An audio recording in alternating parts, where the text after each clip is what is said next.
Hello everyone, Bashar here. We are together with another Diablo 4 video. Could be the last one, considering how garbage Blizzard is this season. Sadly, I don't want to trash talk. My I play the games for ages, but this season they have been underperforming. Beyond logic and reason. I have shared my protest video anyway, so I want to share it with you. The strongest build in the season, the second strongest variant of the strongest build, I would say. I had this happen to me last season as well. I do the strongest build, then they discover something else. So the build that I'm talking about is that uses a fortress instead of the arbiter, and of course it has a little bit tweaks and changes. So I'm gonna term this S tier and not S plus. That one is the S plus one. I don't have it built, and I don't think I have the energy in me. So let's get to it. So this build is focused on doing your thorns damage alongside with blessed shield. So we throw the blessed shield and blessed shield does thorns damage. So let's take a look at the skill tree first. I guess I never know the order of these things. So we start off with clash. Clash is very important. You will be casting it a lot. So this is not a placeholder point like most classes. This is actually an important part of your rotation. It is giving us thorns, both flat and percentage, and on top of it, it's the only source of resolve that we get, and also block chance, right? So this is very beautiful. It will have a bar thingy when you have it active, and it should never be emptied, and you should be doing it kind of at all times. We go for enhanced clash, and we go for punishment. Okay. As for the core skills, we have 1 point in blessed shield. I really don't like this. This build is called a blessed shield build, right? So in Diablo 2, if a build was blah blah build, you would max out that blah blah and all of its synergies. In here, in Diablo 4, we have these 1 point wonders. You do a bolt lightning build. Bolt lightning has 1 point in it. You do a lightning spear build. Lightning spear has 1 point. I think it's very ugly. Yeah, I just don't like it. They should do these proper. So for example, they should add like, if blessed shield has more points in it, you have more thorn damage, that sort of thing, right? Right now, the only reason that we are investing points in is just so we could get these upgrades, right? Nothing else. We wouldn't even do these. We wouldn't even do this 1 point in it if we had this, because we are getting core skills, so and we can use blessed shield. Anyway, 1 point in blessed shield, enhanced blessed shield, and shield of retribution, so it becomes a juggernaut skill. We have 1 point in on guard and 3 points in riposte. Our block chance will not be 100% like last season. It will be something like 85-86% or so, including the bonus from clash. I think we'll see. Core skill deal 18% more damage. Yeah, I mean, we are kind of dealing damage with blessed shield, so the thorns damage gets added to the blessed shield. So blessed shield is our main mode of damage. But take a look at this, guys. The damage increases by so little, and it gives nothing else on a skill point. So those 4 points are better spent elsewhere. We have 1 point in fanaticism with enhanced fanaticism and rite of vengeance. Yeah, and so that means your fanaticism will always be full, and you will be always getting 8% crit chance from your fanaticism at all times. We have the Defiance aura. I mean, it's a nice defensive bonus, and we go for enhanced defiance and rite of thorns, gives us more thorns, and Defiance's active ability will not give you unstoppable, but release a pulse that will deal thorns damage. So this damage will be smaller than your blessed shield damage, but it would still be noticeable, and it will help you kill a few trash. As for passives in here, we have longevity and renewal. Yeah, we need the fortify, right? We have fortify synergies, and fortify also helps. We have thorns and thistles. Sadly, this is very low. My chest doesn't have a greater effects on the thorns and thistles, but you want this as high as possible, right? It gives us flat and percentage thorns. This is actually one thing that could be making my character much weaker. The best offense and fortitude. Yeah, I mean, increased damage, increased critical strike damage, and when you see that X in the square brackets, that means literal damage up, right? So this is 18% damage up, right? If it's plus, that's additive, and that's going to be much less damage. But when it's the X in there, that's it's multiplicative, and that means 18% damage. Obviously, you would have to crit, but we will be critting kind of at all times or thereabouts. We go for crack in the armor. We will be rendering the enemies vulnerable with Frost Nova. Yeah, Frost Nova. And Arbiter form. We have the Consecration, Enhanced Consecration, and Hallowed Ground. That is another source of weaken for us. We can use Fanaticism active ability or Consecration to weaken enemies. So weaken not only gives us an additional survivability, but it gives us a lot of crit chance, which we will see in a second. 18% crit damage, and this, right? So this is why Paladin's crit chance is a little bit complicated to calculate, because the Fanaticism one and this one are conditional, and so that means the character sheet does not take these into account. So you should not be going for 100% crit chance on the character sheet, but you have to add this. And the basic formula is whatever you see on the character sheet plus 2 times your break the line levels plus 8. And if you are using an elixir, you have to add the elixir, and that has to be 100%. You should not be overshooting. You should not be undershooting. I mean, exactly 100% is going to be hard to pull off, but, you know, stay thereabouts, right? 100%, 100.1, 100.2% maybe. If you overshoot, it's a waste. If you undershoot, you will not be critting at times. So, yeah. Heavyweight, this is very good, right? Very nice damage. In order to be healthy, you have to remain at above 80% health. And this character does not have a barrier, so you will be taking damage. So, you know, don't skimp on the potion, right? Use the potion. Don't go down to like 60%. You will lose a lot of damage when the heavyweight gets turned off. And these are all very nice passives to get bonus points on from your from your amulet. In here we have Shining Armor.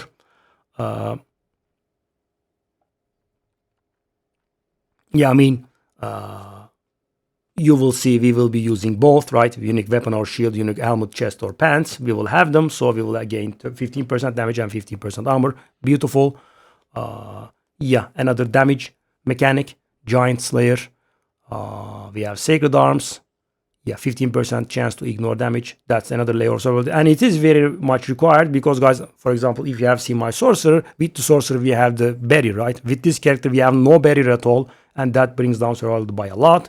And finally, we have Master Craftwork. That gives us 150% increased armor. Sorry, 150% of our shield block chance. This is another nice passive to have. But if you want to get passives from your amulet, these are the best ones, right? Break the line, heavyweight. And keep in mind, you have to calculate your crit chance, right?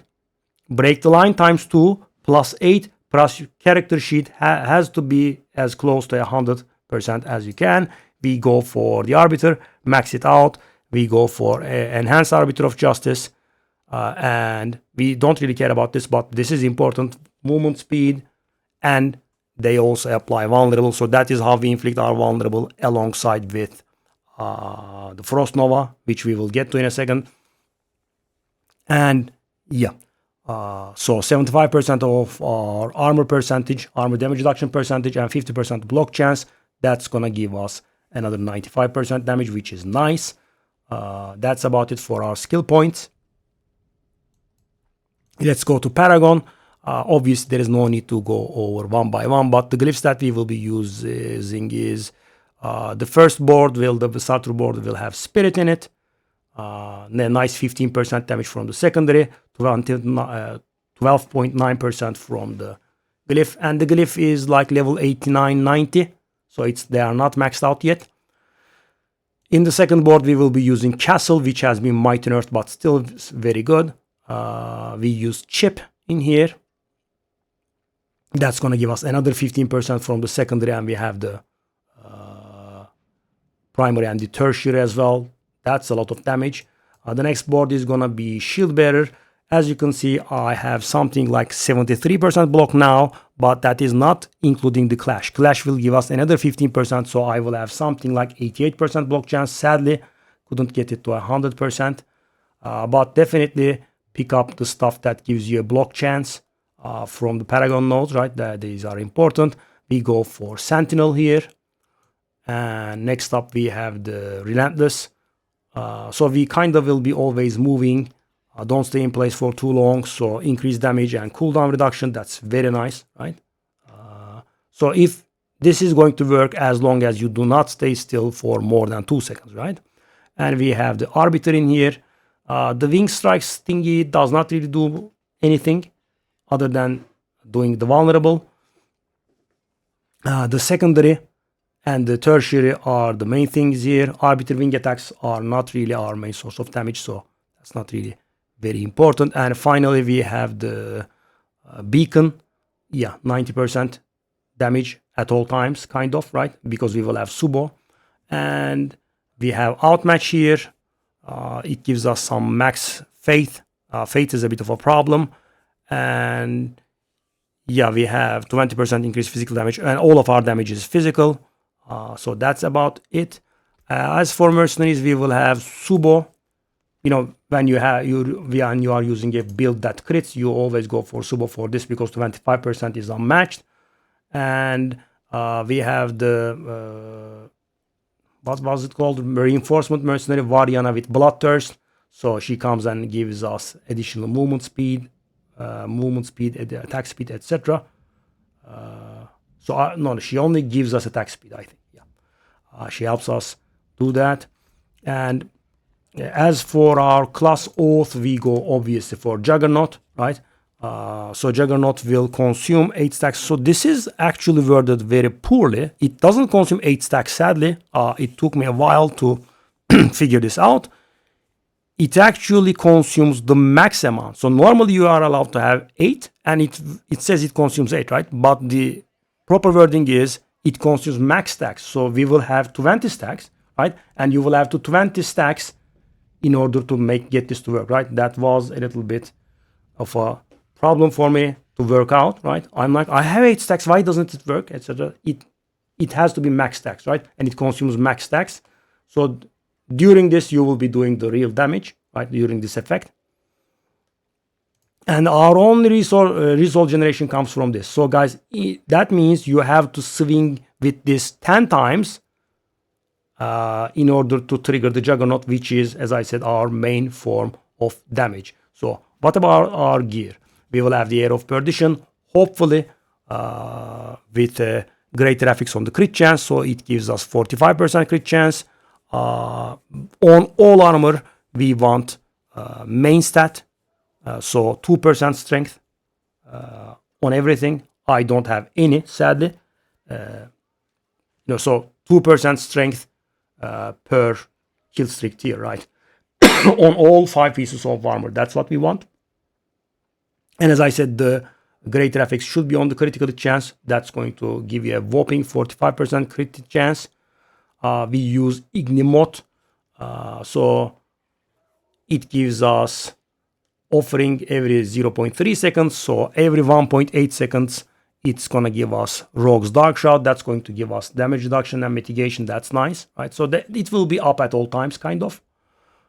Next up, we have Mantle of the Great. That's what I talked about when I was saying mine was bad. I mean, it was a double great graphics thing, but it doesn't have a great graphics on Thorns and Thistles, which we kind of want. So you want the Thorns and Thistles, you want the Juggernaut, and you want the Thorns, and you want obviously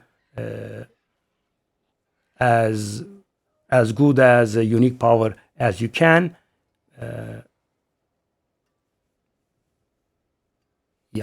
Consume resolves equal to your maximum.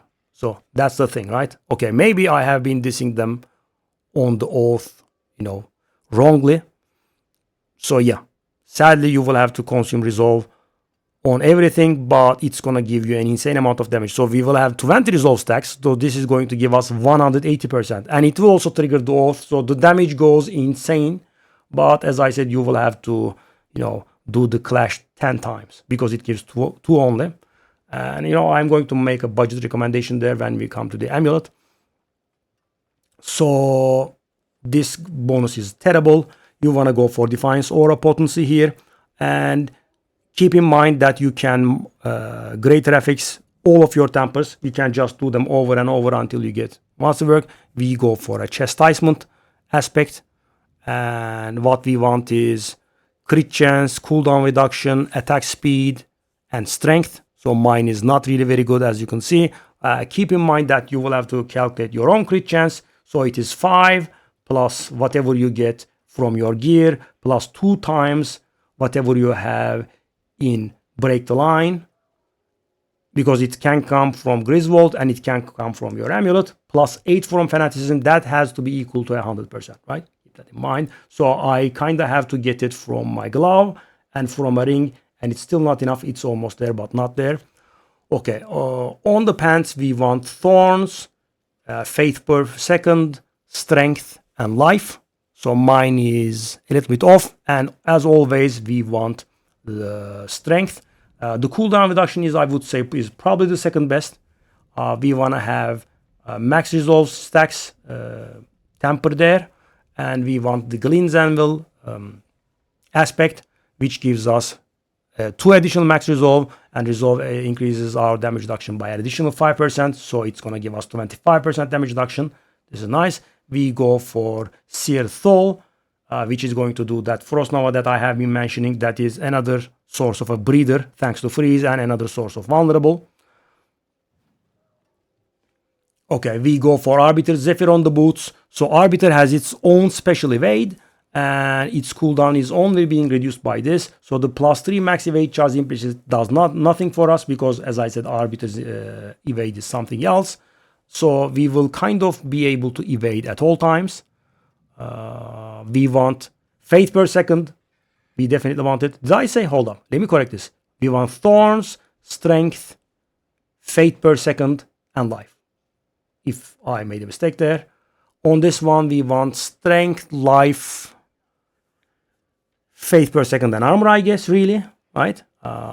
So, guys, faith per second on at least boots or pants is mandatory. It will run out so quickly. It will be very frustrating. As I said, you kind of want it somewhere. And as you can see, all of my rampage bonuses are wrong. I either don't have it or it's the wrong stuff. The cooldown reduction is the second best, I would say. And the best one by far is the strength one, because there is never too much strength. So crit strike one is garbage, because you cannot really rely on it. But when you have it, it's good, right? All of the other stuff, movement, blah, blah, is bad. And the build's movement speed is a little bit annoying. You will be getting 100% from Arbiter, which we will get into in a while. The weapon is Griswold's Opus. That's the only right thing I have. The Berserking is what you want on this. It's very important. Try to get one. The unique power is also pretty important. Sadly, mine is garbage. You want the greater affixes to be on the passives, heavyweight, and break the line. So I would say mine is mediocre-ish. At least I have the greater affix right, and I have the best bloody. So I suppose that's that. For the amulet, mine is garbage beyond logic and reason. So you want a lot of passives, which we have discussed, right? As many passives as you can.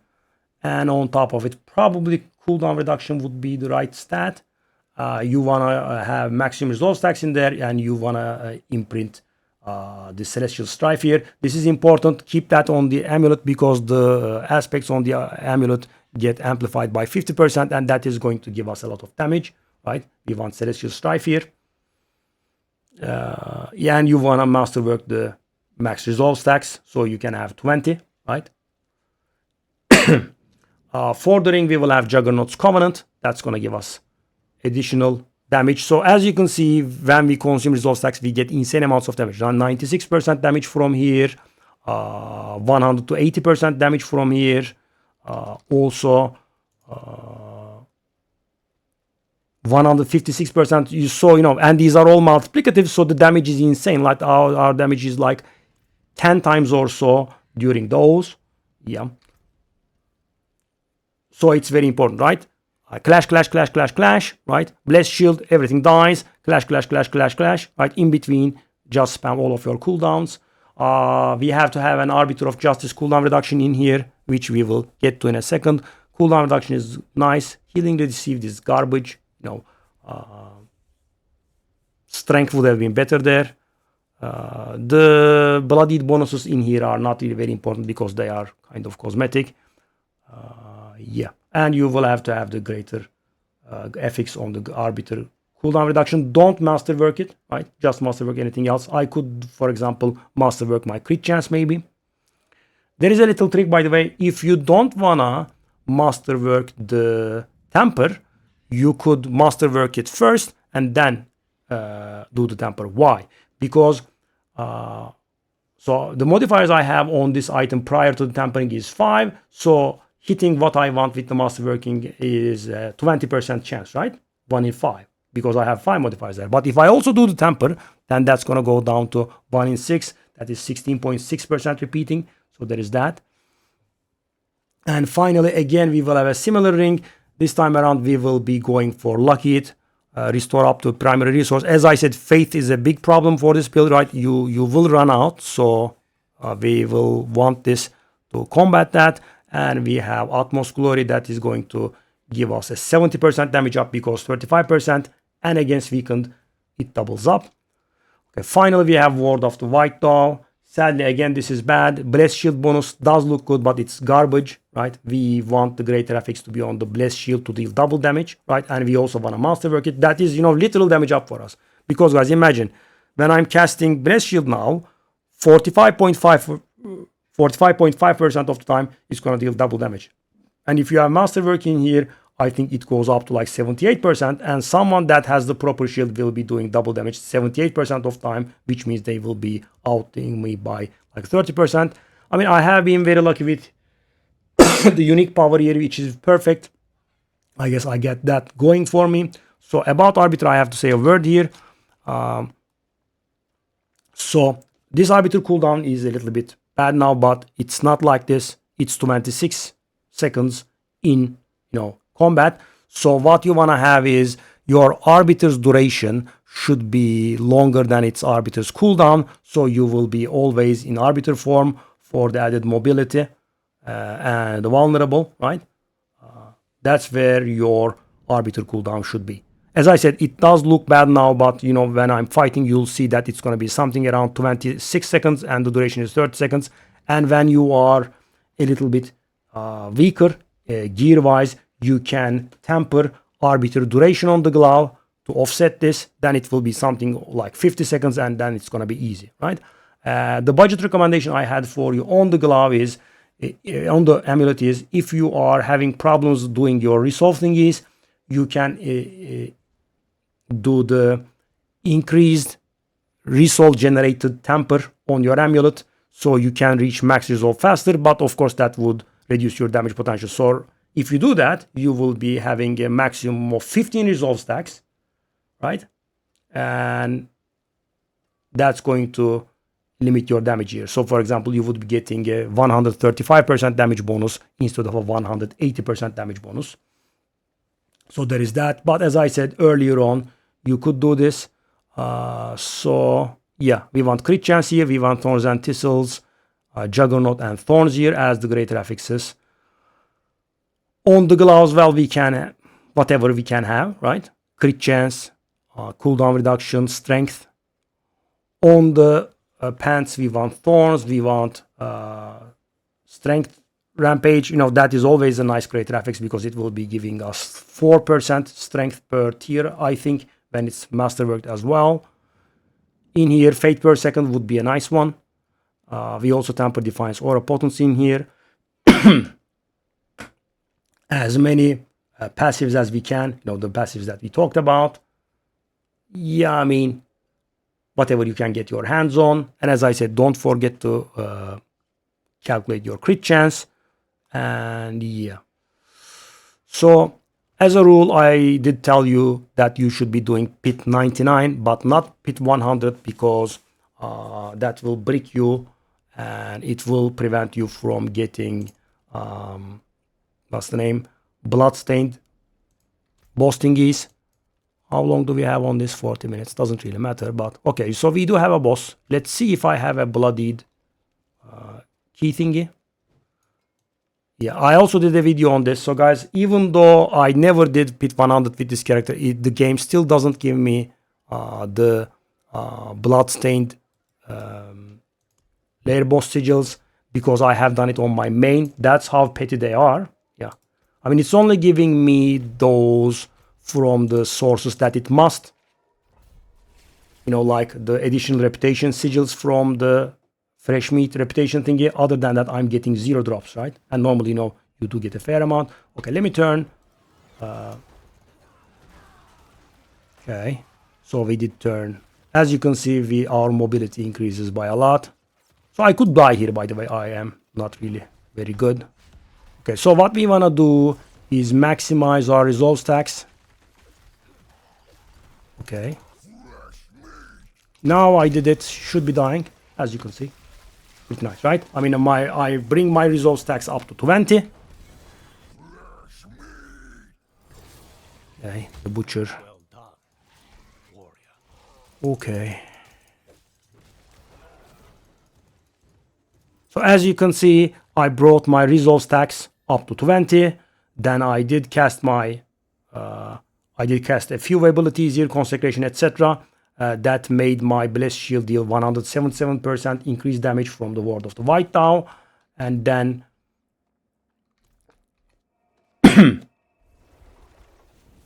I spammed blessed shield, and they just died. Yeah. So attack speed is also somewhat important, as you can tell.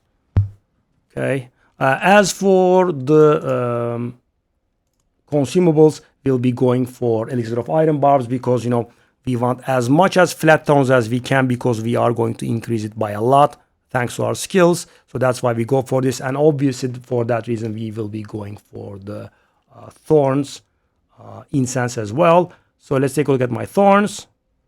Is 1710.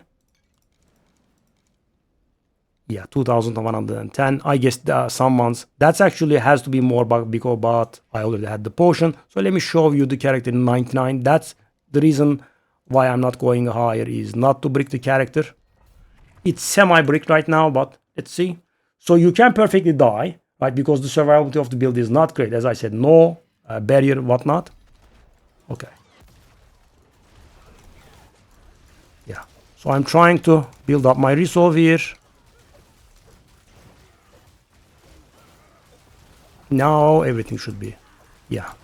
So it does take a little bit of getting used to, because building up 20 is not very easy. But as you can see, we do not have to build 20 for the trash.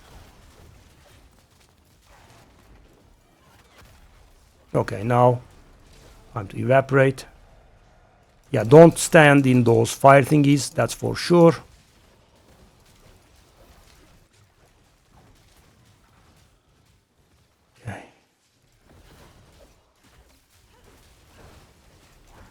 Keep in mind to be quick on your feet, because that legendary that we are using gives the damage up and the cooldown reduction only if you have been mobile in the past 2 seconds.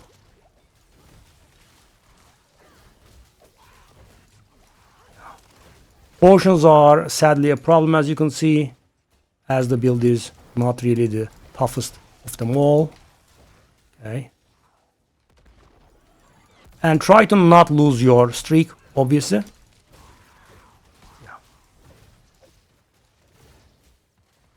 Yeah, the poison is a problem. I would definitely consider emerald. Okay, that's a problem.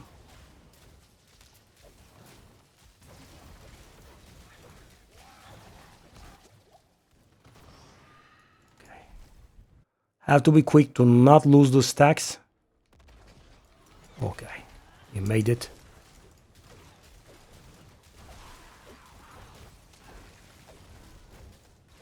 Yeah. So if you were to ask me if I like the build, nope, none whatsoever. I think it's horrible.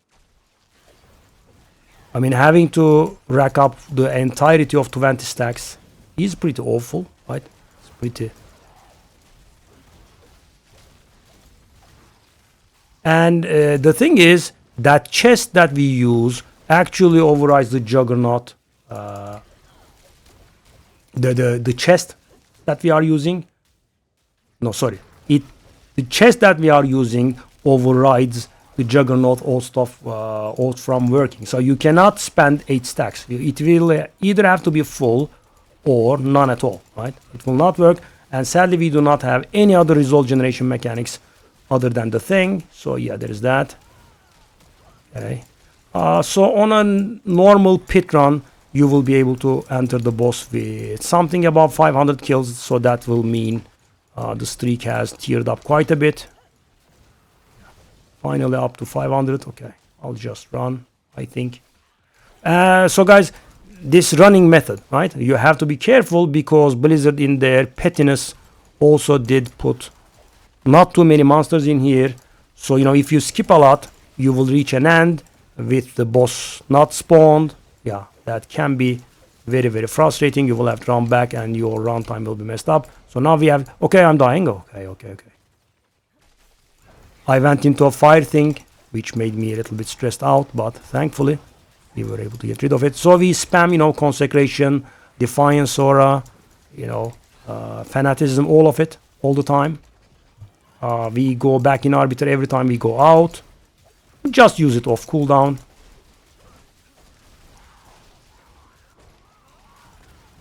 But as you can see, this is not a pleasant experience, right? I mean, I can perfectly die at any given point. And the thing is, you know, people that do much higher are actually not much tougher than I am, right? The survivability is around this level for this build, right? So, you know, it's a mad spree and streak of, you know, potioning all the time. Why am I forgetting to refresh the Arbiter so frequently? So it's about a 5-minute run at this point. Yeah, okay.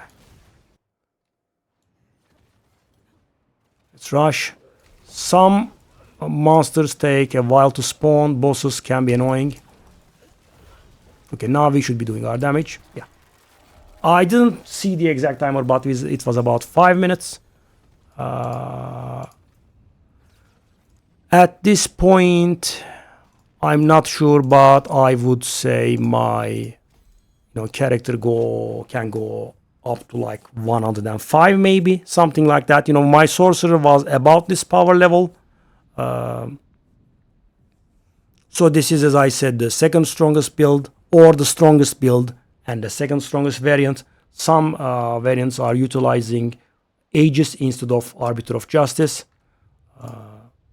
I don't know how that works exactly, but so yeah, as you can see, it's a pretty good build. And I did this character with the hopes of unbricking my account, right, being able to get bloodstained boss sigils, which didn't work. And also I kind of wanted to eventually be able to do the blood soaked bosses, which is Torment 7. Sadly, they have not been tuned right. They should be on pit 100 level. They are not on pit 100 level. They are somewhere like in the pit 115 level or so. Getting there will take too much effort. I just decided to give it up as a bad job. I'm waiting for some patches on Blizzard side. Maybe they will get off their backsides and give us those 4 Paragon points that are bugged and whatnot. And if that happens, maybe I'll revisit this. And also I'm expecting a nerf because right now if you do pit 100, you will be getting only blood soaked, the harder versions of the boss sigils, and you will be not able to do them. Impossible, right? You would have to be pit 115, pit 120 level. And as I said, I'm on pit 105 level, and that will require a ton of trading, which I'm very uneager to do, right? I don't want to do that much. But if they, nerf it a little bit, if we get some stuff, then, I could consider it. I could get my glyphs to 100, of course, but that's going to add 15-20% damage. That's not going to bring me to pit 115. That's about it. If you have any questions, feel free to ask me. This is a really good build. Now, if you take it all the way, it can go up to, as I said, 120, 125 or so, and the end season probably like 130s. And yeah, I will see you guys in another video. Bye bye.